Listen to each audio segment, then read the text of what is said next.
RTV app వార్తల్ని క్షణాల్లో చదివే అవకాశం ఉంటుంది. ఒక న్యూస్ పేపర్, ఒక టెలివిజన్ ఛానల్ మీ చేతుల్లో ఎప్పుడూ ఉంటాయి. మీరు విజయ్ స్టేట్మెంట్ చూడలేదా మీరు? అవును, చూసాం. విజయ్తో మాట్లాడాం కూడా. కానీ మరెందుకు శరణ్ పోలీసుల చేత నాతో నన్ను కిడ్నాప్ చేయించారు, నేను వేసిన కేసులను విత్డ్రా చేయించారు, నన్ను కొట్టారు, ఇదంతా కూడా దయాకర్ దగ్గరుండి చేయించారు, ఇంటిని రాయించుకున్నారు శరణ్ అంటే ఒక్క వరంగల్ జిల్లాలో 40 ఏళ్ళ నుంచి రాజకీయాలు ఉన్నా ఎప్పుడన్నా వచ్చిందా అండి నా మీద ఒక్క ల్యాండ్ కేసు కానీ, ఒక దందా కేసు కానీ ఏదన్నా ఇన్వాల్వ్మెంట్ అయ్యింది దయాకర్? ఇలా కావాలని దీని ఎనుకో హస్తం ఉండి నడిపిస్తాను. ఎవరు హస్తం ఉందనుకుంటున్నారు దీని వెనుక? ఎవరున్నారో అది బయటకు వస్తుంది. నేను చెప్తున్నా, ఆయన బీజేపీకి చెందిన వ్యక్తి, కంప్లైంట్ మంత్రికి నేరుగా కంప్లైంట్ చేయండి. ఆయన హస్తం పార్టీ నేతలు ఉన్నారనుకుంటున్నారా? బీజేపీ పార్టీ కూడా సస్పెండ్ చేసింది ఆయన. బీజేపీ పార్టీ కూడా కాదు, ఆయన ఈ దందాలు చేస్తున్నాడని బీజేపీ పార్టీ కూడా సస్పెండ్ చేసింది. మీరు తెలుసుకోండి అవన్నీ బ్యాక్గ్రౌండ్. మీరు దయచేసి నేను ఒకటి, మీరు ఆ పోలీస్ స్టేషన్లో మీరు ఒక పిటిషన్ పెట్టి దాదాపు 12-15 ఎక్కువ కేసెస్ ఉన్నాయట, ఈ చీటింగ్ కేసెస్. ఆయన గురించి నేను మాట్లాడు కూడా, మీరు నన్ను అడుగుడు కూడా అంటే. కానీ దయాకర్ గారు, మీ మీద వచ్చిన ఆరోపణలు చాలా తీవ్రమైనవి. మీరు స్వయంగా బెదిరించి మీ బంధువు పేరుతోటి ఇంటి రాయించుకుని అంటున్నారు. మీరు ఒక్క నిమిషం, ఆ బంధువు అని అన్నారు కదా, ఆయన చెప్పిన దాంట్లో బంధువు ఉన్నాడు కదా, ఆయన ఎక్కడతాడు? ఆయన మీ బంధువు అవుతారా కదా? చెప్పండి, ఆయన ఎక్కడతాడు? మీకు ఏమైనా ఐడియా ఉన్నదా? లేదు. విజయవాడ. ఏం క్యాస్ట్ ఐడియా ఉన్నదా? లేదు. కాపు. ఇప్పుడు కాపు, ఆయన విజయవాడ, నాకు బంధువు అని రాంగ్ స్టేట్మెంట్. దీంట్లో మీకు అర్థమవుతుంది కదా, ఆయన ఇచ్చిన పిటిషన్ కూడా బంధువు కాకపోతే ఫ్రెండ్ కూడా కాదండి. మీరు ఆయనే చెప్పిండు బంధువు పేరు మీద రిజిస్ట్రేషన్ చేయించిండని పోలీస్ స్టేషన్లో కంప్లైంట్ చేసిండు. ఈడే ఎంత అవద్దో మీకు అవుపడుతుందో తెలుస్తలేదా? ఆయన విజయవాడ కాపు, వాళ్ళ ఫ్యామిలీ అంతా కాపే, ఆయన మిస్సెస్ అంతా కూడా కాపే, వాళ్ళ కుటుంబం అంతా విజయవాడే. కానీ ఒక సివిల్ కేసులో పోలీసులు తీసుకెళ్లి 3rd డిగ్రీ ప్రయోగించటం, దాంట్లో మంత్రిగా మీరు ఇన్వాల్వ్ అవ్వటం ఎట్టో సమర్థించారు? మళ్ళీ మీరు అదే అంటారు, 3rd డిగ్రీ అసలు చెయ్యలేదనేది వాళ్ళది. 3rd డిగ్రీ ఆయన ఇంకా ఏ కేసులలో చేసిండ్రో అది మనకు తెలియదు. అది ఈయనే కాంప్రమైజ్ అయ్యిండు. ఈయన కేసు పెట్టు అంటే కాంప్రమైజ్ అయ్యి, నేనేదో ఇల్లు రిజిస్ట్రేషన్ చేస్తా అంటే ఆ ఇల్లు ఈయన పేరు మీద లేదు, వాడు బ్యాంకు కుదవ పెట్టిండు, ఆ బ్యాంక్ పైసలు కట్టి ఇంకా 2.5 కోట్లు ఇవ్వాలని ఆయన చెప్పుకుంటాండే విజయ్. నాకు ఇంకా 2.5 కోట్లు రావాలి, ఆ 2.5 కోట్ల గురించి నేను రోజు అడుగుతుంటే ఇదో తప్పుడు సృష్టించి ఎగ్గొట్టేందుకు ప్రయత్నాలు చేస్తాను. సార్, ఇప్పుడు రాష్ట్ర వ్యాప్తంగా ఫోన్ ట్యాపింగ్ అంశానికి సంబంధించినటువంటి చర్చ నడుస్తుంది. నిజంగా మీరు ఫోన్ ట్యాపింగ్కి పాల్పడ్డారా లేదా? నేనెందుకు పాల్గొంటాను? మాకేం సంబంధం? ఫోన్ ట్యాపింగ్ మీరు ఒక్కటి, మాకేమైనా సంబంధం ఉంటుందా? ఆ డిఎస్పీ అతడు పర్వతగిరిలో బంధువు అట, ఆయన వాళ్ళ అమ్మమ్మ ఊరట. ఆ పర్వతగిరి అన్నప్పుడు నాకు కులం కలిపి దయాకర్రావుకు దగ్గర పెట్టించిండను బదనం. అది అసలు ఆయన ఇంతవరకు మీరు చెప్తారు నమ్మరో ఆయన పరిచయం కూడా లేదు. వాళ్ళ అమ్మమ్మ పరిచయం.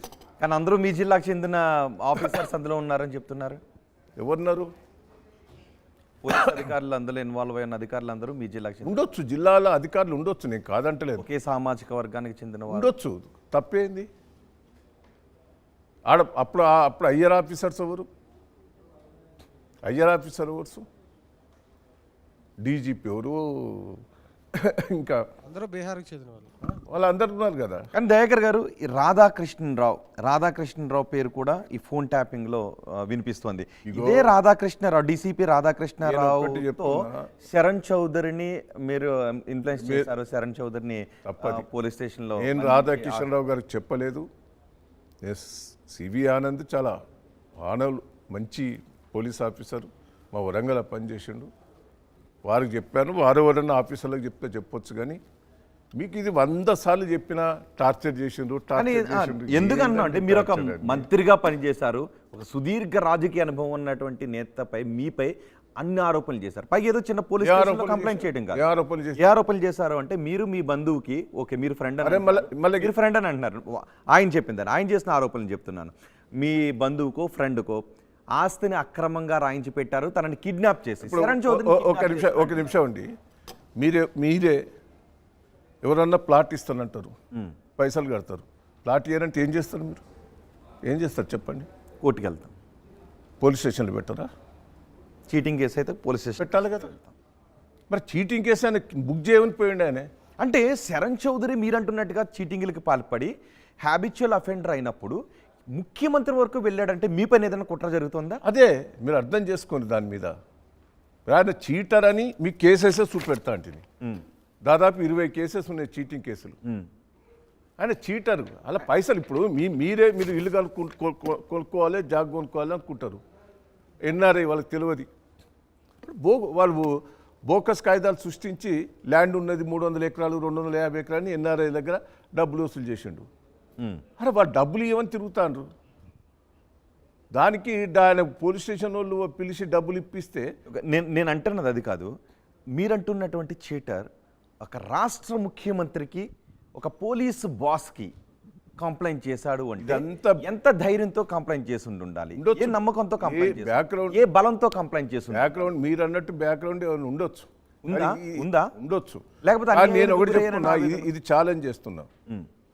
దీని మీద సమగ్రంగా ఒక ఆఫీసర్ వేసి ఎంక్వైరీ చేయాలి. మీరు డిమాండ్ చేస్తున్నారు? నేను డిమాండ్ చేస్తున్నా. వాడి బ్యాక్గ్రౌండ్ ఏంది, చరిత్ర ఏంది, ఇంకా విజయ్కి రావాల్సిన పైసలు ఏంది, అసలు నా ఇన్వాల్వ్మెంట్ ఎంత ఉన్నది, మొత్తం ఎంక్వైరీ చేయమని నేను. అంటే మీరు శరణ్ చౌదరికి ఎవరున్నారు అని శరణ్ చౌదరి పైన పరువు నష్టం దావా వేసే అవకాశం ఉందా? వేస్తాను నేను వదిలిపెట్టా. నాకు మచ్చలేదు. నన్ను కావాలని ఫోన్ ట్రాపింగ్లో ఉన్నదని రోజు లీక్, గవర్నమెంట్ లీక్ చేస్తాను. దయాకరావు ఉన్నది, దయాకరావు పర్వతగిరిలో పెట్టింది, ఇదంతా లీక్. ఇదోటి లీక్. రాజశేఖర్ రెడ్డి గారు నిప్పులేనిది పొగరాదంటారు దయాకర్ గారు. కానీ ఎందుకు మరి ఇన్ని చోట్ల పొగలు ఎందుకు వస్తున్నాయి? నిప్పు కూడా సృష్టిస్తారు. ఎవరు సృష్టిస్తారు? మంచోళ్ళ మీద సృష్టించరా? మీకు తెలియదా? మంచోళ్ళ మీద సృష్టించరా? మరి మీరు ఇన్ని ఎల్లబట్టిన చాలా మంది ఉన్నారు. అందరి మీద పెడతారు, అందరి మీద సృష్టిస్తారు. మీ పైన పర్టికులర్ గా సృష్టించడానికి ఏదైనా కారణం ఉందా? పర్టికులర్ పాపం నీతిమంతుడు ఎన్టీ రామారావు గారిని అసుంటి మీద కూడా ఆరోపణలు చేసిండ్రు. మీరు అవన్నీ రుజువైనప్పుడు మన గురించి ఏందనే తెలుస్తుంది. నా మీద రాజశేఖర్ రెడ్డి పార్టీలో రావాలని ఎంత ఒత్తిడి చేసిండో మీ అందరికీ తెలుసు. అంటే ఎర్రబల్లి దయాకరావుని కాంగ్రెస్ లో తీసుకొచ్చేందుకు ప్లాన్లు జరుగుతున్నాయంటారా? నాకు వాళ్ళు చేస్తానరా చేస్తలేరా నేను చెప్పా. ఎందుకో దీని బ్యాక్గ్రౌండ్ నడుస్తాను. ఇందులో మీ బ్యాక్గ్రౌండ్ అంటే రేవంత్ రెడ్డిని గతంలో ఓటుకు నోటు కేసులో ఎర్రబల్లి దయాకర్ ఇరికించారు. ఆ కోపాన్ని ఇప్పుడు తీర్చుకుంటున్నాడా? అది రేవంత్ రెడ్డి గారు కూడా మనసాక్షి కూడా తెలుసు. ఏమని? బయట పొలిటికల్ కనవచ్చు, దయాకరావు సంబంధం లేదు, దయాకరావు దీంట్లో ఇష్యూ లేదని. వింటున్నారా? రేవంత్ రెడ్డి గారు జైలు నుంచి విడుదలైనాక నేనే పోయినా, నేనే కూర్చున్నా, నేనే బిడ్డది అవన్నీ నేనే ముందరబడి చేసినాం. వింటున్నావా? రేవంత్ రెడ్డి గారికి మనసాక్షికి కూడా తెలుసు. దయాకరావు పొలిటికల్గా అంటే అనొచ్చు, కానీ ఆయన మనసాక్షికి ఎరికే దయాకరావుకు సంబంధం లేదని. అదే అంటే ఎందుకు మిమ్మల్ని కుట్ర జరుగుతుందని మీరు కూడా అన్నారు. ఒక పోయిన ఎమ్మెల్యేలంతా ఎట్లా పోతారు? పోయిన ఎమ్మెల్యేలు కానీ పోయిన ఎంపీలంతా ఎట్లా పోతున్నారు? ఎలా పోయారు? బ్యాక్గ్రౌండ్ ఏదో ఉండొచ్చు. ఏముండి ఉంటుంది? నాగేంద్ర బ్యాక్గ్రౌండ్ మీరే విచారణ చేయండి. నేను ఒకరి మీద ఆరోపణలు చేయదలుచుకోలే. ఏదో బ్యాక్గ్రౌండ్ ఉంటుంది అంతే. అందుకే వెళ్తారా ఎమ్మెల్యేలు? కానీ ఒక్కటి జ్ఞాపకం, నేను తెలుగుదేశం నుంచి నేను టీఆర్ఎస్ పార్టీలో చేరిన. తెలుగుదేశం పార్టీలో నేను వదిలిపెట్టడానికి సిద్ధంగా లేను. కానీ చంద్రబాబు గారు దుకాణం ఎత్తేసిండు, ఇక్కడ పూర్తి క్లోజ్ చేసిండు. మేము ప్రజలను కాపాడుకున్నందుకు, కార్యకర్తలను కాపాడుకున్నందుకు మేము 12 మంది ఎమ్మెల్యేలు ఏకమై మొత్తం పార్టీలో కలిపినాం. ఒక నిమిషం మీరు వినండి. నేను అంత తొందరగా పార్టీ మారటోని కాదు, నేను మారను కూడా.